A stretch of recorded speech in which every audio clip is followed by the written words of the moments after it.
で、今日です。じゃあここからそれから先、じゃあ何がポイントになっていくか。そして、9条だったりとか、そしてじゃあ安倍政権、そしてこの9条の理念を含めたものを、じゃあ今確かに安倍さんに反対する動き全国的に広がっている。じゃあそこから先本当に止めるために何が必要なのか。多分ですね、そこから先広がり、これだけの広がりを持っているもののポイントっていうのはマスメディアだけではなくて、やっぱりネットの力が必要なんですよ。でこのポスターはですね、そこに入ってきた時になんかあったんで印象的だったんで撮ったんですけど、やっぱりですね、インターネットっていうとですね、なんか今どうしても悪者にされがちですよね。なんかこうやって忘れていませんか、ネットの危険っていう、それがこういう最優秀作品に選ばれてしまうんだなっていう、確かにインターネット危険なことたくさんあります。インターネットを通じて、危ないこういう出会い系とかだったりとか、いろんな犯罪に巻き込まれるリスクっていうのもあるんですけど、でもなんでこういうことが起きるのかっていうと、やっぱりコントロールが効かないけれども、いろんな人と知ってる人だけじゃなくて、いろんな知らない人とやっぱり出会うことができるんですよ。で出会うことができるからこそ、それは危険も高まるんだけれども、同時に可能性も増やしていくっていう話なんですね。でじゃあ一体まだどれぐらいの影響力があるんだろう。実はだから今のこの状況をですね、メディア学って一番有名なマーシャル・マクルーハンって人がいるんですね。メディアとはこういうものだ、つまり情報を多くの人に伝え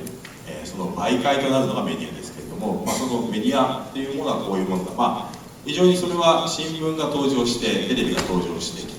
て、それで何かの情報を100万人とか1000万人とかっていう大衆に届けるっていうのがメディアの役割ですけど、でも非常に新しいものなんですね。昔は結局新聞っていうのは印刷技術が可能になって初めてできたことで、たかだかメディアって言っても300、400年ぐらいの歴史しかない。そのメディアを研究している時に一番有名なマクルーハンって人がいるんですが、マクルーハンって人はですね、この人1980年で亡くなってるんですが、亡くなる前にこんなこと言ってたんですね。どんどん新聞やテレビなんかのメディアが進化していくと、情報が消化しきれないぐらいの勢いで飛んでくる。でもそうすると受け取る暇がなくなるぐらいに情報を我々、なるわけですね。それ今まさにそういう状況ですね。スマートフォンとか使われている方はもうあまりにも情報が多くてびっくりしてると思います。でこんなに情報があってどうすればいいんだよ。でもそうするとですね、やっぱり受け取る暇がなくなった個人はですね、個人個人が言葉を用いて情報を発信して、いわばみんな記者みたいになっていくんだろうっていうことをマクルーハンがもうインターネットが登場している前に言ってるんですね。でまさにこれって今の状況なんですね。でそれは実はものすごくいろんな運動のあり方も含めて情報を伝えるってことはいろんなことを変えている。例えば今日本の人口が1億、3000万弱いますね。でどれぐらいメディアでじゃあ日本のネットを使っている人口っているのか。Facebook、でもしかしたらこのイベント知ってきたっていう人もいるかもしれません。今 Facebook で2400万人ぐらい日本で使ってます。大体日本人の5人に1人が使っている。で Twitter も大体2000万人ぐらい使っているということですね。そして LINE、スマートフォン使っている人を使われている方も多いかもしれません。LINE で5200万人使っている。2人に1人が使っている。でそしてまた情報、最近の情報を、自分で活用して手軽に情報を発信できて伝わることができるスマホももう本当に完全に2人に1人が使えるような6000万人単位に契約される、そんな時代になってきまし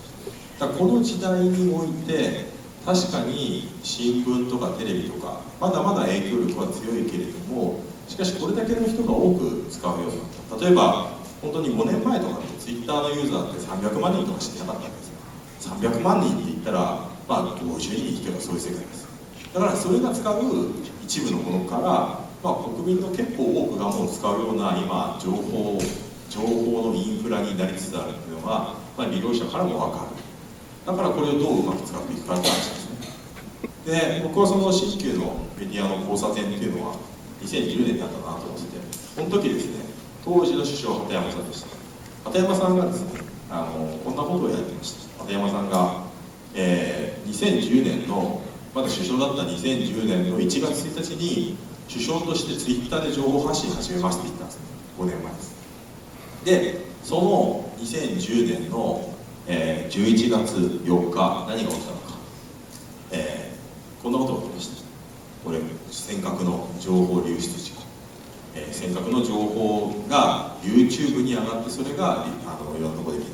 っていうことが、だから2010年に結構大きな現役の首相がネットを使って情報発信して、そしてかつてだったらテレビとか新聞に持ち込まれたような機密情報っていうのがウィキリークスで漏れたり、もしくはネットでが告発の現場になってっていう、こういうことが2010年に実は起きていたんですね。で、僕はこの漁船衝突事故ってどこで見たのか、テレビじゃなかったんですね。テレビで報道されたのは翌朝ですから、あれ実は YouTube で漏れたのが気づかれたのがその4日の夜の午後10時ぐらいですね。僕はたまたまその時に家に帰ってお風呂に入ったんですけど、お風呂にスマホを持ち込んでですね、お風呂にスマホを持ち込んでこんな感じでですね、ドーンとぶつかるところが見えたんです。そうするとお風呂で、なんだこの衝突、すごい見たかったこの衝突の映像っていうのが、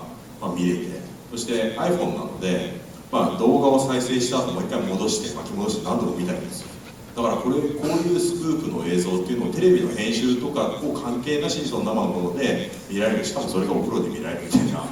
僕なんか結構未来が来たなと思ったんですね。こんなようにこれからネットって変わっていくんだと。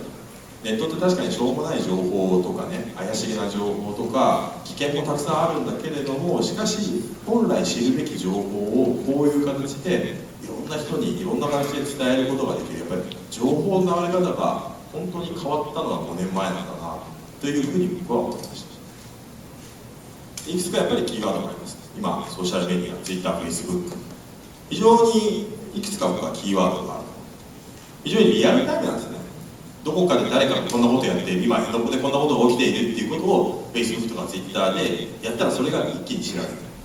だから端的なのは辺野古の問題は本当に分かりやすいです。辺野古はあまりにも反対派が多くて、反対派の抵抗が大きいので、何をやるのかというと、政府はそういう機材ですね、ボーリングをするための工事を進めるための土砂だとか機材とかを、トラックで搬入するのを深夜にやったりするわけですね。抜き打ちで深夜にやろうとしたら、でもちゃんとそこを見ている人がいて、もう一気にこんなことやり始めたぞっていうふうにすると人がやっぱり集まってきて、しかもその反対してたりとか、そのトラックでそこを強引に入っていくようなところを全部そのスマートフォンでネットで中継して分かる。でもこれが以前だったら結局この生中継なんかされないんですね。翌日琉球新報と沖縄タイムズで深夜に上海搬送車搬入みたいなことを、ニュースになるけれども、もう翌朝になっちゃうし、それは琉球新報と沖縄タイムズで報じられるけど、ほとんどの新聞とかテレビじゃ報じない。でもそういうことが、リアルタイムに起きていくわけです。非常に速報性も高いし、ネットでこういうことが起きてるぞっていうのはみんなどんどんコピーが簡単なのでどんどん広まっていく。そしてそれがまた共感を呼んでいって、いろんな怒りだったりとか、怒りの感情とか喜びの感情みたいなものが共有されていくわけです。そしてそういうものがどんどんつながっていって具体的な行動になっていく。例えば今辺野古基金っていう辺野古の運動を応援するための基金っていうのが集まってますけれども、あれも4億2000万ぐらい集まってます。4億2000ぐらい、集まってますけれども、やっぱりあれも7割ぐらいが今度の人からの寄付だっていう話ですね。これは両面あります。だから右も左も関係ないですよね。例えば船舶を石原元都知事が船舶を東京都で買おうと思うけど寄付を募集するって言ったら、あれ10億ぐらい集まりましたから、それだから右も左も含めてこういう何かをやろうといった時にお金とか人が集まりやすい時代になってきている。そして非常にネットというのはオープンだと。スマホがあれば簡単に参加できますから、参加も離脱も簡単にできるわけですよ。でそれが人をやっぱり、呼び込むし、そして一番面白いのはテレビとか新聞っていうのはもう起きたことで完成したことが記事になるんですよ。番組になるんですけど、でも Twitter とか Facebook っていうのは個人個人がそれぞれ細切れに報告していくので、今こういうことが起きているんだなっていうのはぶつ切りになるんだけれども、ぶつ切りだけど今こんなこと起きてたら次どうなるんだろうって言って、そういう今起きていることが目の前で分かるようになっているので、かかえってなんかそれは興味喚起になるんですね。人ってだから多分実演販売で興味をわけじゃないですか。誰が作ったのかわからないパックが置かれているよりかは、目の前でなんかたこ焼きとか焼かれてそれでそのままできますよって言った方がなんとなくその方が信用を持てるし、それに対して興味を持つと同じようなことが多分ネットとかだと起きやすいということです。で結果どういうことが起きたのか、こういうネットの特徴がある。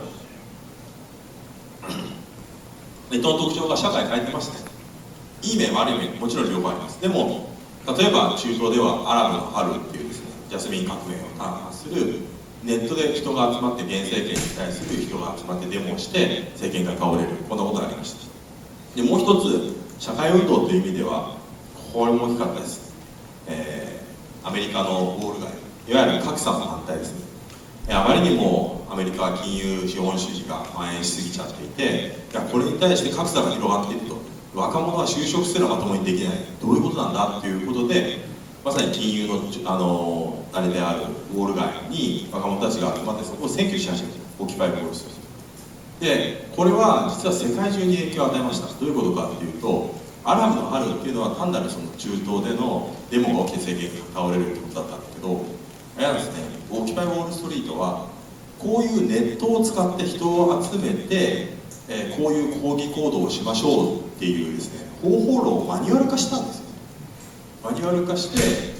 例えばそこにノーム・チョムスキーだとかすごい有名な学者とかいろんな人が来て演説をしてもらうとか、こういう抗議行動はこういうふうにすればいいとか、情報を、告知するときには Twitter や Facebook をこううまく使おう、動画はこう使おうみたいなことを全部マニュアルにして、それをこのオキパイウォールストリートのウェブサイトに置いたんです。でしかもそれが集団指導体制、リーダーは作らなくて、リーダーは作らなくて集団でみんなで運営するっていうノウハウだけが共有されたので、このノウハウが共有されてウェブサイトに行ってみんなが読めるようになったので、世界中でこういうオキパイっていう占拠する動きがあります。でその占拠する動きを見て、日本でも脱原発の運動が2012年盛り上がった時に起きたのが首相官邸前で、これは官邸前でね20万人が集まった、なんか、70年代の絵ではなくて、これがやっぱり2012年にこういうことが起きた。でもこれもすごくネットで人がたくさん集まったんですね。そして、香港で、去年起きた、雨傘革命って言われましたけれども、やはりその中国の支配に対して学生たちが民主化を求めて反対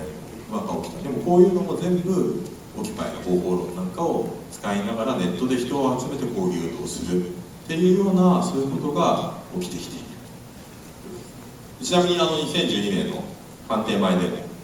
この時にですね、実は何で知って官邸前に来ましたかっていうのを調査をしていた人たちがいて、でそれが朝日新聞に報じられています。1位はツイッターで知ってきたって人が 37% いました。ネットの告知で知ったって人が 20%、人捨てで知ったって人が、18%。やはり人捨てって強いですね。一緒に行きましょうよ、怖いから一緒に見に行こうよっていう。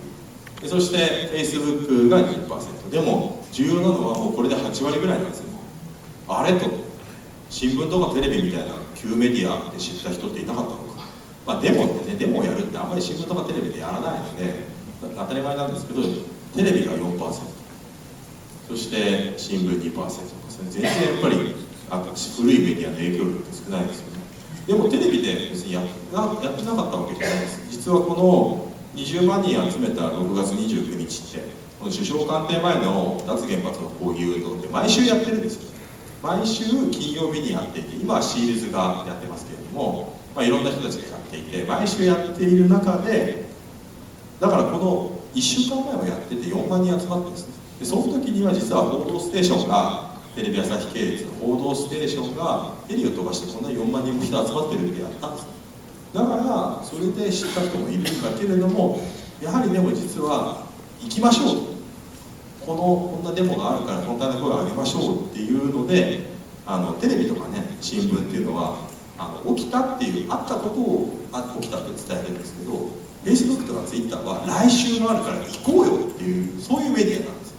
呼びかけることができるから、みんなそれがきっかけになっていく。だから十何万人ぐらいがネットだけで集まるきっかけになったっていうことができるような時代に今なっていると。それがまた安保法制と同じようなことを起きようとしているということです。で、実はこれは今僕ツイッターをやっていて、ありがたいことに今僕が情報発信するツイッターの情報は50万人の人が見てくれてます。50万フォロワーがいるんですが、でも実はですね、やっぱり増えたのはここ最近で、これずっと僕のフォロワーの推移を表したグラフなんですが、ここでガーッと一気に増えてですね、これ何なのかっていうと、実は2011年の3月11日だから震災が起きた時です。震災が起きた時にやっぱりテレビは地震、津波、原発事故って非常に大きなものが毎日あったので、そっちの大きなニュースばっかり伝えている。でもやっぱり実際にやっぱり東北だったりとか東京とかで混乱してた人っていうのはもっと細かい情報もたくさん知りたかったし、テレビや新聞を見ていても全体の状況がやっぱりよく分かんない。だからあの時にやっぱりネットとかスマホを使って自分で情報を集め始めた人たちが、その時僕はずっと不眠不休で、震災に関する情報発信を行っていたので、それを見たいっていう人がおそらくこうやって増えていって、そこからまた増えていくっていうことがあるんですね。で実は、それを定量的に調査してくれた人がいて、ツイッターで、情報を誰かが発信した情報をリツイートって言ってコピーして広めるっていう機能があるんですよ。拡散するため、その機能で震災の時のツイッターでどれだけリツイートされたか、その情報が参照されてコピーされたのかっていうのを東北大学の研究者の人がランキングでまとめてくれたことがあるんですね。でその時に1位は NHK です。 NHK の広報のアカウントがツイッターで一番コピーされました。 NHK、NHK2、NHK3 位朝日新聞、4位 NHK、5位 NHK アナウンサーだった堀さんなんですけど、6位ですね、実は僕が入ってますね、個人で。7位が早野龍子さんという、放射物理学者ですね。原発の情報を、発信していた。そしてまた7位以降も8位以降もまた、新聞テレビというメディアなんですね。だから個人の発信する情報のメディアが NHK とか朝日新聞のネットで発信しているようなものと同じぐらい参照されて拡散された。だから実はそういう伝統メディアとこういう個人のネットメディアっていうものの垣根がやっぱり震災っていうものになくなってきたっていう時代に我々実は生きているっていうことなんですね。でその後やっぱり震災をきっかけに僕も、こういうツイッターを活用するニュースウェブっていうですね、ネットのツイッターからの意見を取り入れながら、ニュース番組を進行している番組の企画が持ち上がって毎週出たりとか、あとはこういうニコニコ生放送みたいなネットで党首討論が行われたりとか、あとは今海外なんかで起きてるのは朝日新聞のたくさん記者がツイッターやってます。記者がツイッターやってて、今年の初めの日本人人質事件、報道された亡くなられたあの時なんかもすごいたくさん取材をしてるんだけれども、やっぱり紙面って全部ニュースが流れないんですよ。流れないんですけど、向こうにいる三浦秀幸さんっていうですね、すごい実力のある記者さんがヨルダンで、こんな取材をしてきたっていうのが本紙ではもうボツになったけれども、じゃあ全部ツイッターでレポートしますって言って、ツイッターで記者がもうボツになったことを本紙で読めない白紙のレポートを無料でツイッターとかで読める、そんなようなもう非常にやっぱりネットと新聞の垣根がない、お互いが補完するようなそんな時代に今なってきている。で結局ですね、そろそろ終わりに向かって話をしますけど、じゃあ何がやりたいのか、僕いろいろやってるんですが、仕事としてはようやくこうやってツイッターのフォロワーが50万人を超えてて、じゃあなんでテレビにも出てネットでも発信するのか、新聞のいろんな委員がやってるのか。やっぱりそれはもう新聞、テレビ、ラジオ、出版っていう全部のメディアで仕事をして、同時にやっぱり新しいメディアですね、有料だったり無料のネットやネットの動画サイト、その全てで情報発信を行っている。やっぱりそれはそうなんですね。こういう講演で話すでまとまった時間をいただいて皆さんにいろいろ話すことで当然伝わることもある。でも当然それは新聞やテレビだったらある程度シニア層に読んでもらうことができるけど、逆に今の若者はあんまり見てない。逆にネットで情報発信をすると、そうするとなかなか高齢の人に届かないっていう問題がある。だから実はメディアっていうのがたくさん今あって、それぞれによってやっぱり受容する人とか年齢層が変わっているからこそ、両方のメディア、いろんなメディアにまたがって活動することが重要かなと。でそしてそういう時の具体的な方法論を、こういう情報を発信して多くの人を巻き込んで若者から、高齢の方まで巻き込んでいくためにはこういうふうにやるといいですよと、新聞にもやるしネットでもこうだよみたいなっていうのを伝える仕事が僕の今言ってる、メディアを使った活動家、メディアアクティビストであるのかなというふうに思っております。最後です。じゃあ結局ソーシャルメディア、ネット、インターネット何を変えたのかというとですね、僕は一言で言うとこういうことだなと。ネットっていうのはですね、良くも悪くも人を集めやすくなったんですね。で現実の世界で人を動かす力が出始めた。こういう人がたくさん集まる。で告知媒体としては実は最強なんですね。今までだったら新聞やテレビで取り上げてもらえれば、もちろんね、これ毎日新聞での熊本版で取り上げ、今日のイベント取り上げてもらったので、それを知ってきたっていうご指摘くださったっていう方もいらっしゃるかもしれない。でもやっぱりそういう新聞で取り上げられることも重要だけし、でもそれは新聞が取り上げられないと取り上げられないと実際ないのと同じだったわけですよ。新聞とかテレビしかない時代は彼らの興味にお眼鏡にかなわないと情報発信に不可能だった。だけれども今ネットがあるので、新聞やテレビで取り上げられなくても、でも自分たちは自分たちでこういうイベントやるからっていうふうに言っていろんな考えを広められる時代になってきた。つまりそれによって起きているのはソーシャルメディアの革命というのは、僕はこれで一冊本を書きました。動員、人を集めていろんなことを動かすことの革命がネットによって起きているんだろうというふうに思うんですね。でこれはなんでこんなことが起きるのか、これは簡単です。昔はそんなに人でつながるっていうことは現実の組織とか会社だとか組織だとか、こういう天草球場の会みたいなものによってそこで集まるっていうことで人は行動している。でも今はですね、全然つながらなかった人たちがたまたま安保法制がおかしいと思ってネットで検索していたらこんな活動している人がいるんだ、じゃあ参加しようみたいな、出会うきっかけと一緒に出会うきっかけもたくさんネットによってもらえる。同時に一緒に行動するってことが、インターネット、時間や場所を超えて可能になってきている。だからそういう人たちが結果として、でもあそこに面白いことやってるんだったら会いに行こうって言ってネットだけじゃなくて会って話をして一緒にやるんだってことが増えてるわけですね。ってことは、今日これ天草球場の会で、おそらくかつて、学生運動なんかにもシンパシーを持ってたりやられてる方もいらっしゃると思うんですけど、そのこの言葉をあえて今風に言い換えればこういうことですね。インターネットを使ってメディアを動かすことができる。それによって新しいオルグができるっていうことなんですね。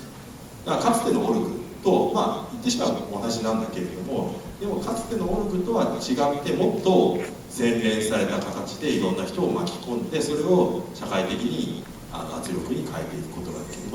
実際に安倍政権支持率下がってますし、相当学生の支持率だとか、そして憲法学者たちの動きっていうものに対してやっぱり恐れてます。だから辺野古の中断なんて本来だったらありえなかったんです。ありえなかったようなことが起きているし、70年代はもうこれだけの支持率の、低下がなければああいうような形になってなかった可能性があ